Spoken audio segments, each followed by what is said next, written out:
So that was the basic of this work, and these two things we have published in these two papers, and this one. Now, what are the limitation of this free space based planning? So why other people are doing other domains research also? Because this free space based planning approach offers deterministic solutions. That is a good thing, but it cannot work for high dimensional workspace information. For example, in case of robotic arm, there are lots of degrees of freedom. In case of drones also, we have considered for simplicity for three-dimensional work, three-dimension. But in case of drone, if we want to apply in more realistic situation, then we have to consider these higher dimensions also. So for that, we have to go for sampling based motion planning approaches, that is rapidly exploring random work, and some learning based motion planning approaches are preferred in this case.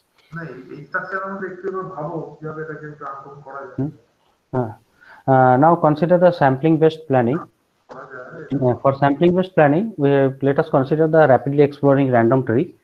So this is the what you can see that there is a current configuration space, and after that this is a simple block diagram. I don't want to go in details complex on these things, and these are some outcomes. You can see that this is a input to the, you can think that there is a car. So in this car there will be two input. One is the acceleration and the steering control. So steering is the input, and the velocity you can think in the input to the car, and after that it will follow a particular path. So for that the same thing is done by the RRT. So how it is doing this thing? So it is just creating a random trees. You can think the bottom right one, there is a tree, and the tree is growing from the start position, and it is expanding until it's any one of the branch reaches near about the goal position. And once it reaches, it just find the search algorithm, the graph search algorithm, and it's obtain the path. So this is the basic concept of this algorithm. And these are the just simple plotting of orientation and other XY positions also. And another thing, this is for drone. So in case of drone, the input is velocity in the position, and velocity in the that is what can I call it? Orientation velocity, that is phi, theta, and psi. And input to the body frame, that is linear velocity. So both are input in the body frame. Linear, that is basically you can think that velocity is the input to the drone. So velocity in input in all the dimensions, and we will get the similar path after from the tree, the same configuration space.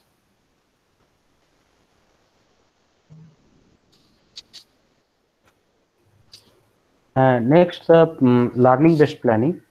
Now before that, I should show a video. Just a minute.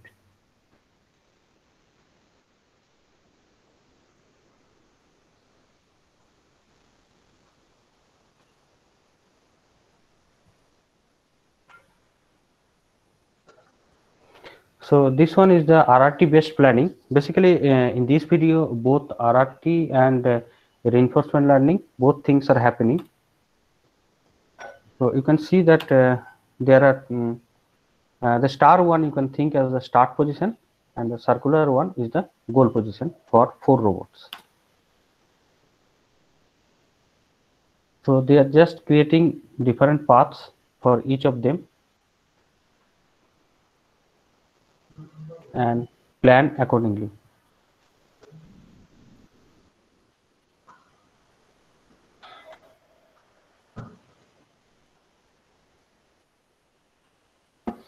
So you can see that they are planning with collaboration also.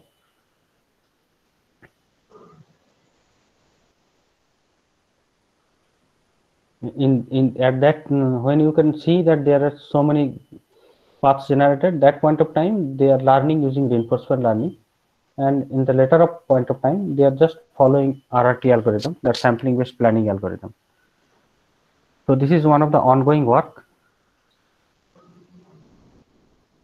Now, regarding the reinforcement learning based planning. So this one, you can see that there are three possible situations shown here. The human reinforcement learning. Here you can see that there is a human being. It has a memory.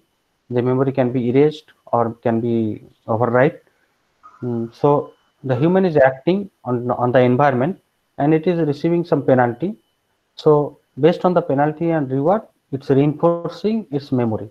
So as we do in the nature, so same thing is happening. So this is also reinforcement learning of the human being, we can see. In case of machine also, same thing can happen. Suppose there is a car, there is a driver, and driver is acting on the action. Suppose there is a driverless car, we can think, because it is acting on the environment. And if there is an accident because of that particular steering and velocity input, so it is reinforcing with the its memory or database, that is what should be the action and what is the outcome. So in this way, it is memorizing. And the same thing we can model in a grid-like environment. This is a 4 situation, 1, 2, 3, 4. So these are, we can think of a grid. And if suppose the agent, or here A for agent or robot, I will describe all the terminologies later. So this is the point 1. And if it is acting some action A, and it moves from 1 to state 3. So in this case, the robot or agent is getting a reward. That reward is denoted by R1A, and as it is moving from state 1 to state 3, so this situation is called state transition, and that is denoted by this 3 because of the delta change 1 to A, 1 in the state 1 because of the action A. The same terminology I am giving with more details. You can see what is an agent. First of all, an agent is a, you can think of a mathematical entity that acts on its environment and senses the changes in the environment due to its action. Okay, so this, you can see that there is an environment. The environment is being sensed by the agent, and it's actuating on the environment. And more details, you can see that the robot on its current state, and on its current state, it is acting on the environment, and it's moving to the next state and receiving a penalty or reward, and also observing the next state. So in this way, it is interacting in the environment. So this is called agent. Now, what in the previous slide, I have shown that what is current state and next state and all these things. And so a state is basically an agent. A state of an agent represents a situation of the agent that is concerning its position as well as orientation of the agent at an instant. So state space is a collective set of, and state space is a collective set of all the agents. So in this situation, in a discrete domain, you can see that S1, S2, S3 all are discrete states. But in case of continuous domain, there will be infinite number of states between one point to another point.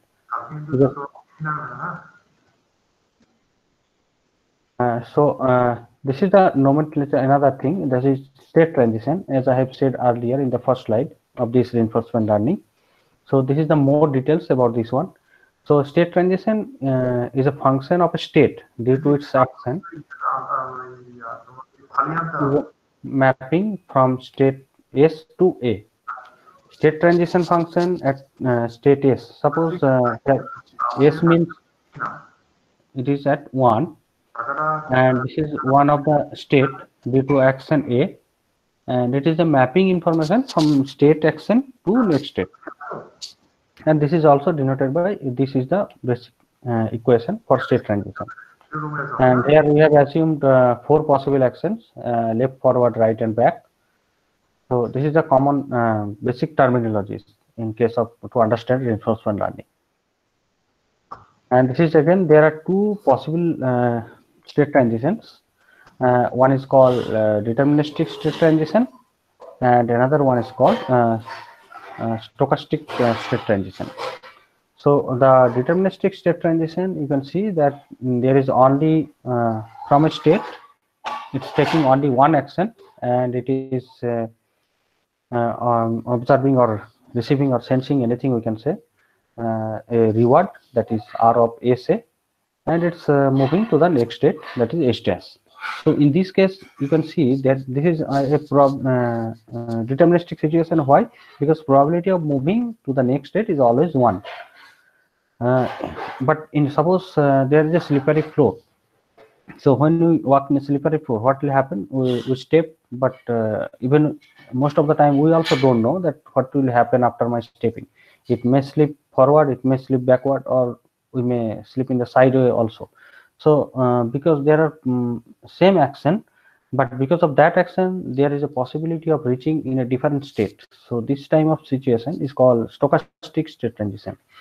But whatever may be the stochastic transition, state transition, but summation of the all the probability of reaching different state is always 1. So this is the principle of stochastic state transition. So that same thing is shown here. From the state S, it's reaching 3 different states, S1, S2, and S3.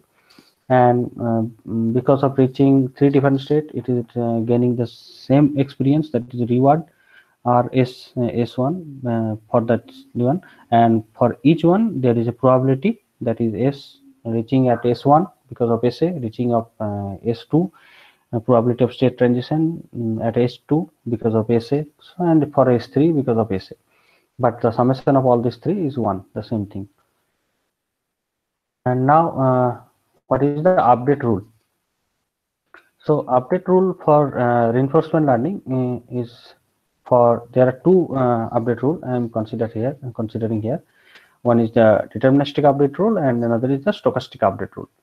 So for deterministic rule, this is very simple. But before that, let us understand what is learning rate. So learning rate is a parameter where you can which you can think that when the agent is learning, so it has some already experienced knowledge, and at the current moment of time it is also learning some knowledge. So which one to put more priority? So that thing is being decided by this learning rate factor. So this thing you can see that there is a factor 1 minus alpha, and alpha is multiplied in the 2%. This Q of SA you can think that is already learned on the same state action, and this one you can think that is learning at the present state. Presently it is learning, but present it is already experienced at the old memory. You can see also that this is the old memory, and this is the currently gaining memory. You can see in this way. And next is the the second one should be discounting factor. So gamma is the discounting factor. It should not be learning.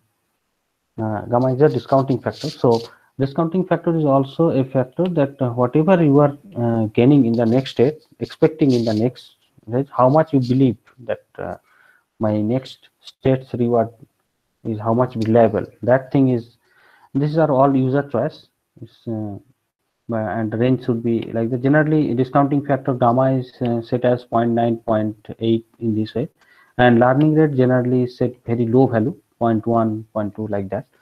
So this is the deterministic update rule. So it's updating its Q value based on its old memory as well as the currently executed actions. Now that this is the simple reward we have just discussed, the immediate reward, that is what agent is receiving because of its current action at the present state. And now this portion is called expected reward. That is when it is moving in the next state, that is S dash, as it when it is moving in the next state. So what is the best possible actions in my next state? That's why I have put it here A star. Next is the stochastic update rule. The same thing, but it is as I told that there is a probabilistic information. So you have to include that probabilistic information in this expected reward portion. The remaining are same thing. Now this is a single agent update rule. So the update policy in single agent Q learning, you can see this first one picture. There is an environment, and in this environment, now before that I should say what is a reward. So reward is I am considering here always 1 if agent reaches its goal state because of SA, and else it is 0 and -1 in case of any penalty. Penalty means you can see there is a collision with other agents or with an obstacle, all these things. These are considered as penalty. So now you look at this picture. So there are three possible states. The states are marked as 1, 2, 3, 4. Okay. Now there are four possible actions, that is left, forward, right, back. Now robot is at state 1, that is R1. So R1 is moving from 1 to 3. So when R1 is moving from 1 to 3, what will be its immediate reward? That means R of 1 because of which action? Right action. So that's why it's set as 0, because it is a non-goal state transition. When it will reach the goal, that is 4 state, then only it will reach the highest state. So in general, it is set as 1 or any positive higher value. That is a common practice. So in this case, in picture, it is shown as 100. So you can consider it 100 also. Now, once it is reached from 1 to 3, then in that case, immediate reward is 0. Now agent reaches, you can assume that agent is at 3 position, robot is at 3 position state. Now it's received immediately. Now update this q value in the q table. So q table is in the right side. This is a table. This is a state action mapping, you can think. So there are 4 possible states, 1, 2, 3, 4, and there are 4 possible actions, left, forward, right, back. Initially all the values are filled in 0. Now agent reaches in the 3 position, so it should update its q value in that position, that is 1 R. So now it's updating its value. That is, initially it was 80.1. Okay, assume that 80.1 was the q value at 1 R. Now it is updating its value. So immediate reward 0, gamma I am assuming 0.9, and as it reaches the next state, that is 3, I have to find out what is the best q value, which is the best action in my 3 state. That you can see that simply getting the max value, that is 100. So 100's corresponding value is forward. So f is the highest q value. So if I calculate simply, I will get the 90 value. So instead of 80.1, it is simply updating it as 90. So in this way, it will continuously learn the take actions and learn. And after once the complete learning completes, so all the q values, that is all the zeros, becomes non-zero values. So it is and it will learn continuously, then at some point of time there will be no change in the q table. So that point of time we'll call that learning converges. And once the learning converges, then we can go for planning by q learning. That is simply by selecting an actions from any one of the state. Suppose the agent is at state 3. So once the agent is state 3, so which one will be the, now look at the below figure. The best action is the F1, forward, because corresponding value is 100. So simply choose the forward value and it will reach the goal state. So there is a very straightforward movement from that point of time. Now I should go in a different PPT. Just a minute.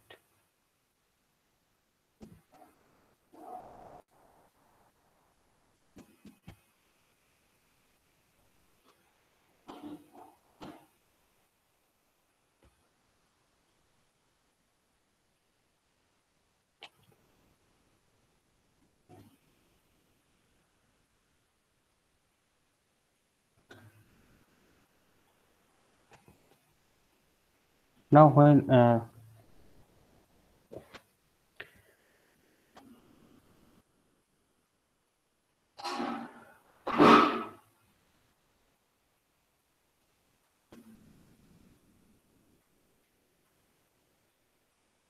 now when there are multiple agents, then this is the simple case when planning occurs in case of there is a single agent appears in the agent. Now what will happen, then multiple agents are there, then at that point of time agents need to coordinate among themselves. So what is coordination? Coordination basically a skillful interaction among the agents, typically it says, and what is and a sequential planning steps on all these things, and and this time what is multi-agent Q learning we say. And in case of multi-agent Q learning, what will happen? Each agent tries to maximize its own reward or own Q value, we can say. So at that point of time, the problem occurs. So when agent 1 is moving and agent 2 is also moving, so they independently try to maximize their own reward. So at that point of time, there is a need of equilibrium situation that because in case of multi-agent, what happened? Agent cannot take its own action. Rather, it has to consider its neighbor or fellow agents' actions also. Even it has the effect, its effect also on its neighbor fellow agents' actions. So there is a balance situation required. So that balance or what can I say, situation is required, obtained only by two state of that process, that is Nash or correlated equilibrium position, equilibrium computation. So these are the, we all know that Professor John Nash proposed the Nash equilibrium. So this is mainly used for cooperative as well as competitive situation also, but mainly for coordination where there is no conflicting or there is a only maximizing the team is required, maximizing the team reward is required, then that point of time correlated equilibrium is the best solution. So what, first of all we have to understand what is the concept of equilibrium. So when there is a junction, so you can see that at point A there are two forces are acting. We can think that F1 and F2. So we can think that F3 is the resultant of this force. In this case also, F1 or F2 is dragging a chair and it will move in the direction of F only. So this is the balanced situation where robot will move, or we can think that entire system will move in that direction. So whatever may be the action of each individual robot. So these are the basic concept of equilibrium and understanding of the requirement.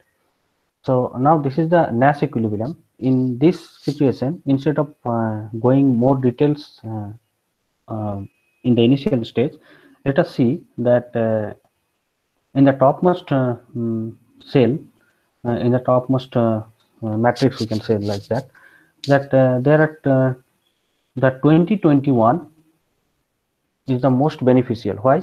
Because in each cell there are two numbers. The first one you can consider the Q value or reward for the first agent, and second one is the reward for second agent. So in this case, you can see that 2020 is the best cell or best situation which agents or teams should consider. Now, if we consider in the row wise the actions of robot 1 and in the column wise action of robot 2. Okay. So in this situation, L, when the agent 1, you can see that what rather understand it in this way. Instead of thinking that understanding that instead of reaching Nash equilibrium, let's understand what will happen when we will deviate from the Nash equilibrium. Okay. Now suppose from the top figure, R1, that is robot 1, deviates from its action R2, sorry, L to R. Okay, so what will happen if robot 1 deviates from its action left to right? Then what will happen? Robot 2 is playing R and robot 2 is playing also R. So they are shifting their equilibrium in this position. See what is happening? Agent 1 is gaining, but compared to previous reward, it's losing. And agent 2 is also losing. So this is not an equilibrium in terms of team profit. Again, in this situation, let's see what is happening in case of R2. So suppose it is also gaining, also moving or deviating from its action R to L. So in that case, what is happening also? In this situation also they are losing. We can see that the team is losing. So this is the only position you can think that where both or the entire team is getting benefited. Now how to compute this thing? The situation, which I have just discussed, how to reach this situation mathematically. Now the same thing is depicted over here also. There are two row actions for agent robot 1, that is left and right, and two actions for robot 2 also, that is left and right.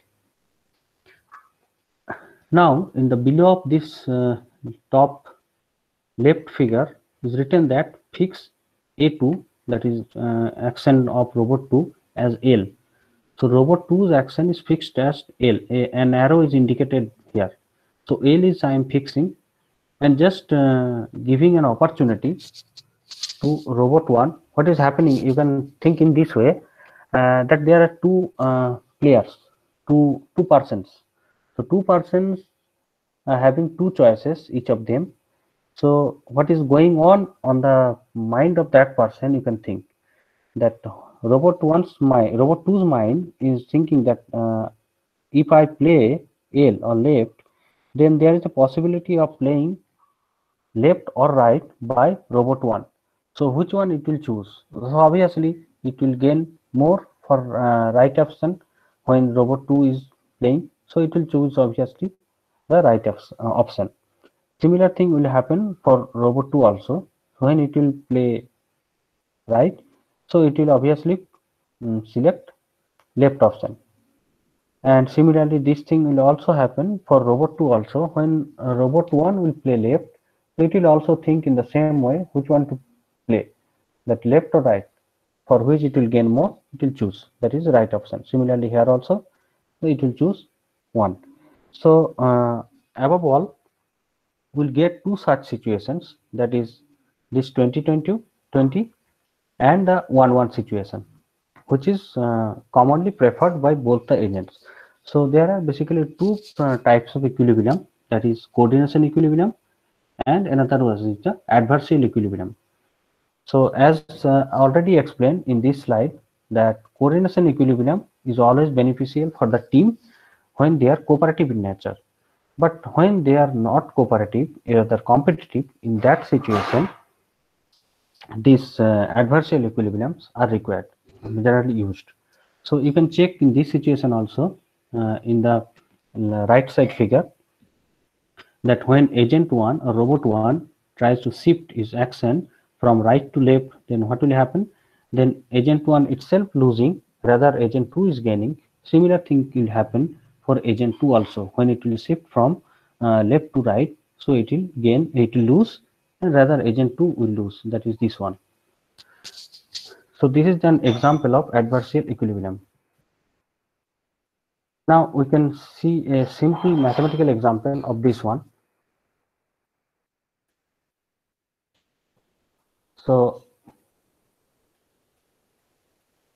this one is again a reward mapping in two separate situations. So I think it becomes more complex. Let's skip it. Have some video. So based on all these concepts, we have some works on this simulation work. So we have drawn some triangle formation with there will be three robot. They are forming a triangle in a simulation, Ross and Gazebo robotic operating system. So have a look on that one. So these are also they are simply using game theory technique that I have just explained. So the video, this pop-up screen, this will explain you the reward, and the bottom one is the error plot. So you can see in the left side there are three rows. They are currently in a straight line, so they will now form a triangle.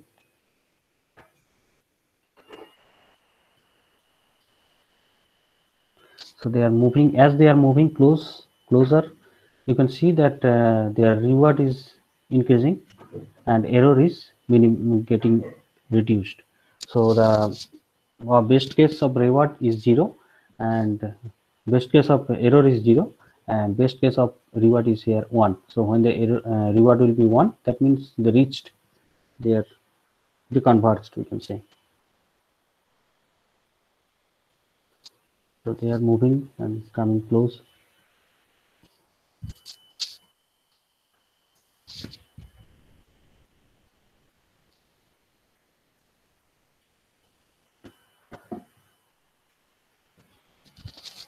They have almost reached and formed the triangle. I think you can look at the shadow also.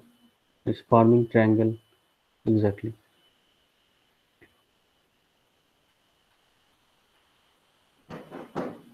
It's an equilateral triangle. And right hand side you can see that the reward reached 1 and error reached to 0, so they converged. Now look at the top view, how it's look. So you can see that they are exactly in the triangle position. So this type of works mainly required for some collaborative transportation situation where an object or heavy object which a single robot or agent cannot handle independently. At that point of time, there is a collaboration required among the robots, and when there is a need of maintaining formation when they are traveling with some object. Not now you can see that I have intentionally put some error in the system. So what is happening? Once I intentionally put the error, you can see in the right hand side, suddenly the reward drops and the error increases. So now you can see that agents are moved far away. Okay. Now look what will happen. They will again maintain their formation. So they are again trying to minimize the error and increasing the reward as they are moving close.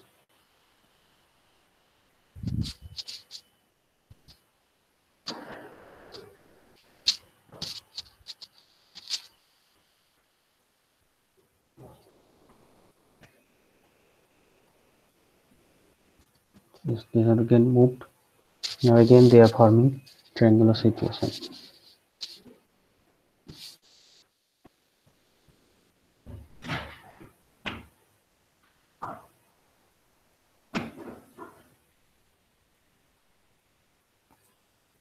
In this case, got little bit fluctuations,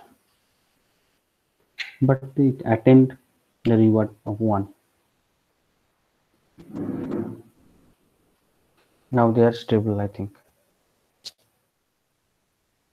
Now we can see the top view.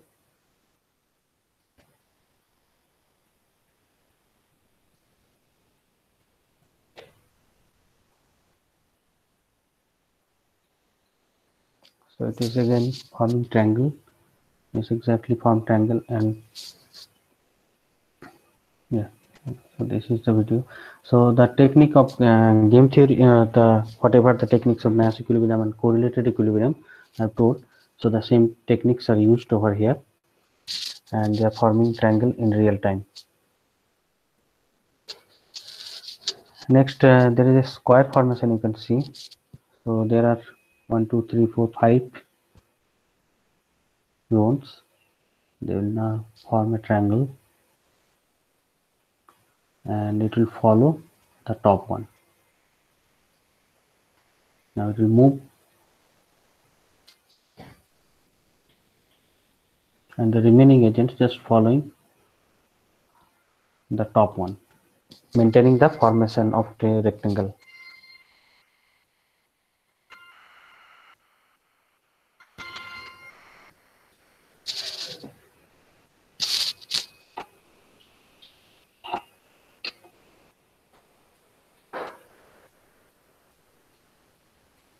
Now again it will move in the opposite direction also.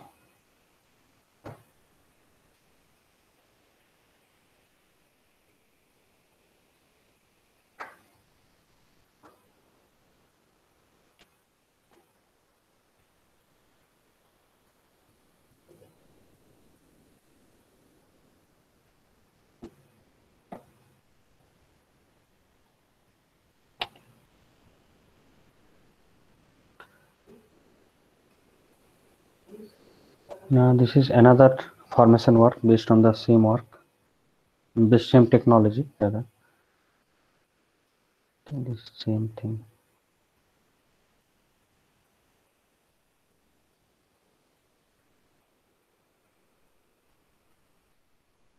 It's just maintaining the formation and moving and just rotating.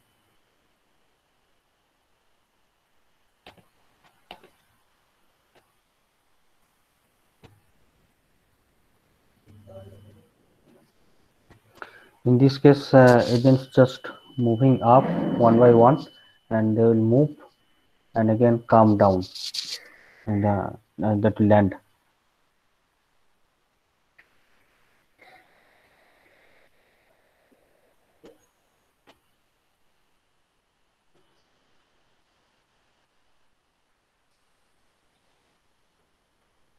They are moving in a queue in this case.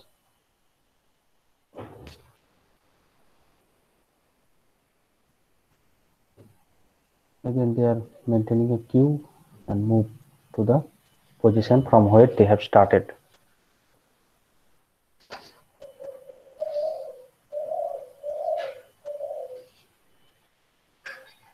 And they will land. I think they cannot land in the exact position, but they will land.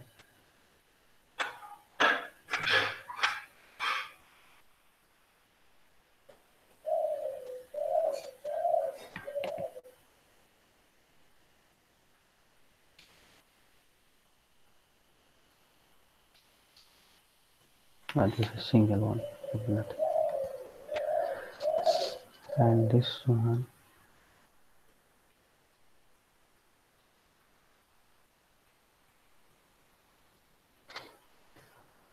Now, when I told that there is a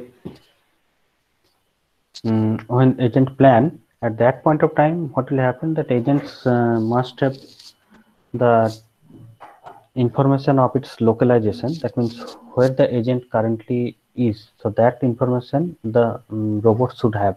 So that for that, based on that one, we did some work, that is dynamic. That not this one. State estimation using dynamic model. So in this case, what will happen? We are just using dynamic model of the robot and using getting the state estimation information in real time. State estimation means you can think the what is the current position, that is pose information, position as well as orientation. We have collected, this is our lab. Inside our lab we have tested our in-house developed ground vehicle, and I put some weight on top of it and intentionally change the dynamics of the vehicle, so that we'll have difficult situation, whether it is adjusting with the new situation or not, that we have tested. You can see that the actual one and the model predicted values, and there is a position and informations plot, that is x and y information, and there is a Euclidean distance error in meter. You can see that error is very low. You can see that error is very low. This is 0.2 meter or maximum 0.5 meter. So this is very low in case of state estimation.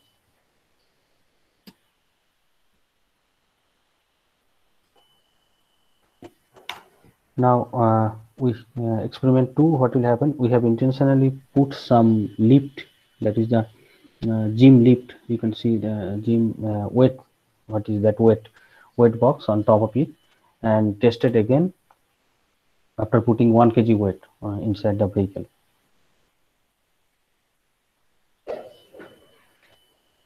And tested again the same experiment.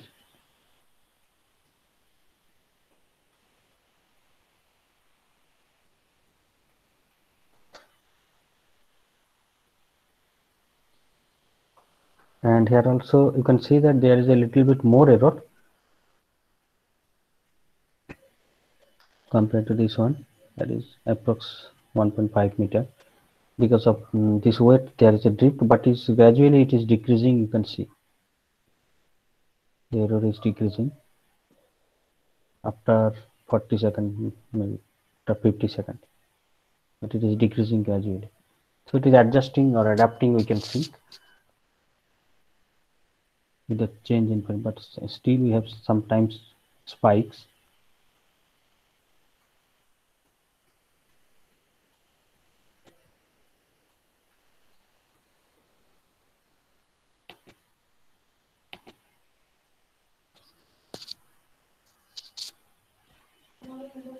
So this thing we have published in this work, and this one is that when there is an agent or robot moves in an environment, what will happen? There is a need of exploration. That means where the robot is moving, sometimes we have the map information, but sometimes we don't have map information. So this is a work where we just explore the environment when there is no information. So you can see that um, the environment is being explored. So here robot is moving and it is exploring the environment. So the actual environment was like that. This one is the actual environment. Okay. So the actual environment is being explored by the robot.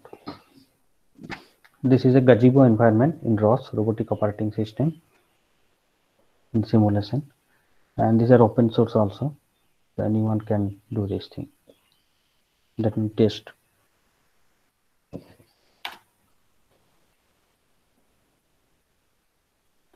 So in the this image is the actual view of the robot. You can see suddenly something appears and it will update automatically.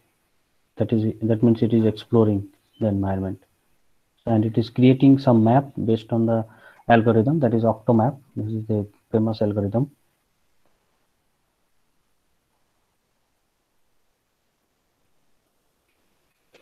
We did some improvement on that using some frontier based techniques, so that we have done.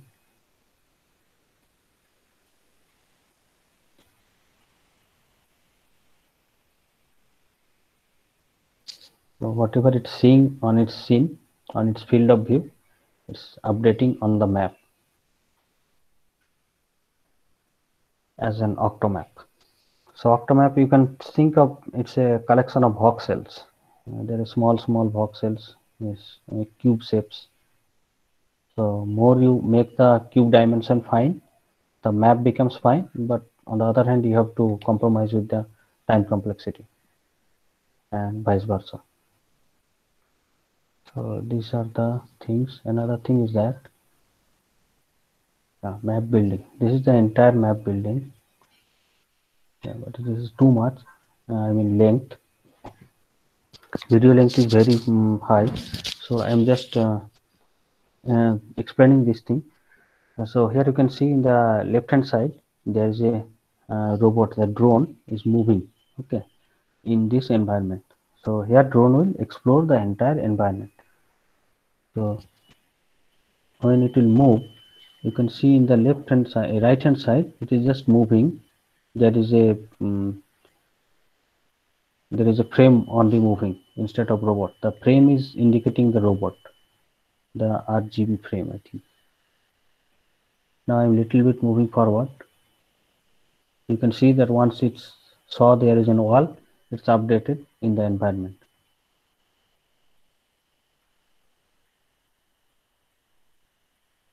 As it is moving, it's updating.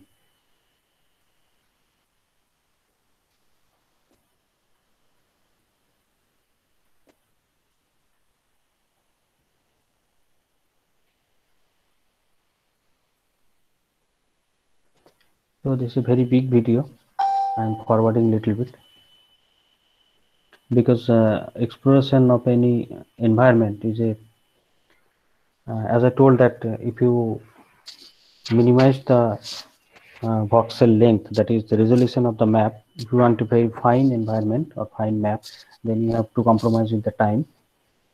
So we have created a very fine map. That's why it's taking a lot of time.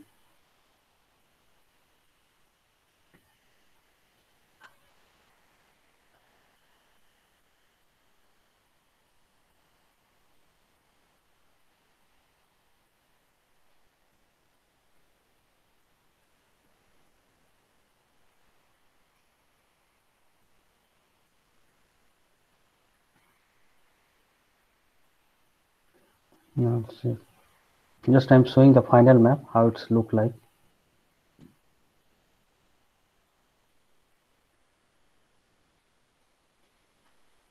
Now you can see that this point you can see. So there is a there is a narrow region, there is a door, you can assume.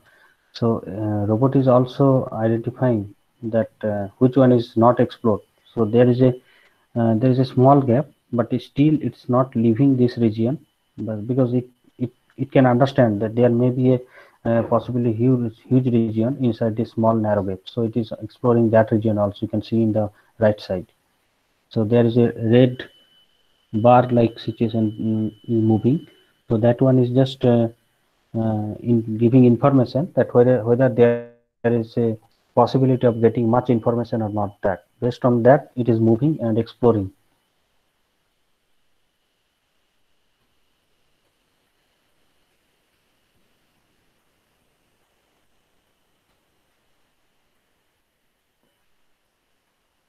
You can see that the entire thing almost explode. Only this portion is left.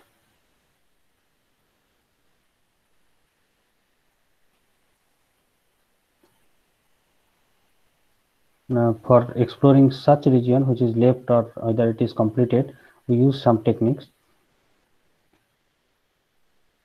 Now you can see that that portion is also explored, and finally the map is constructed, the environment autonomously. Now based on this map, we can do any type of planning or any type of path planning algorithm. We can run from anywhere. Once a map is known, it becomes very easy. But when the map is unknown, we have to either explore the map initially, or we have to explore as well as plan. So this is the final map looks like. You can see.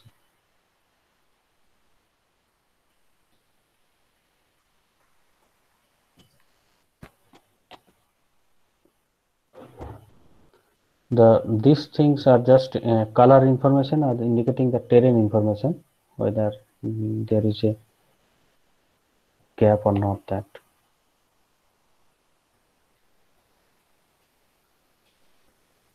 So that's all from my side now. Thank you. Now, if you have any questions, so please ask.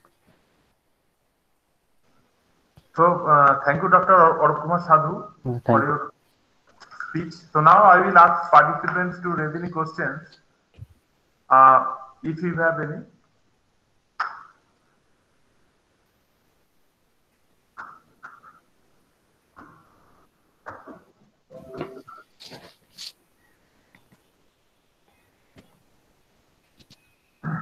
So I request Dr. Arup Kumar Sadhu to type your email in the message box so that participants can contact you regarding their feedback and regarding their questions to you in future. Please type your email ID. Okay. Thank you. No, thank you. That. Yeah.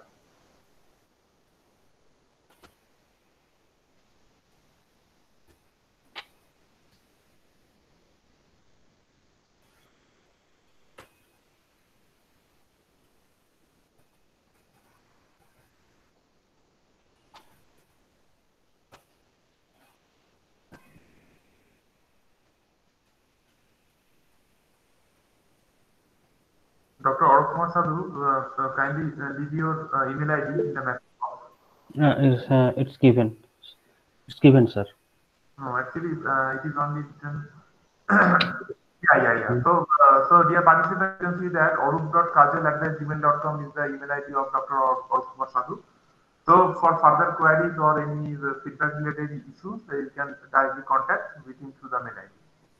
So I will thank you again, Dr. Arup Kumar Sadhu, for his valuable session, and which will largely enlarge about or enrich our SDB in artificial intelligence and robotics. So thank you very much, and we will ending up this session with this note. Thank you all. Thank you. Thank you.